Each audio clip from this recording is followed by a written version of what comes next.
कांदा घालते.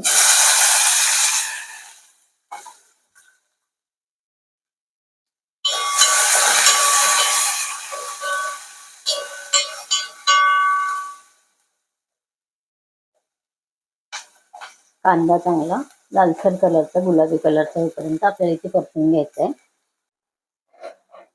कांदा इथे आपला व्यवस्थित परतून झालेला आहे. इथे आता 2 चिमटे घालायचा आहे हिंग. अर्धा टीस्पून आपण घालतो इथे हळद.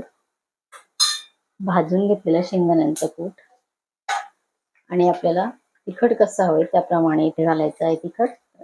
अर्धा टीस्पून मी इथे घातलेली आहे लाल मिरची पावडर.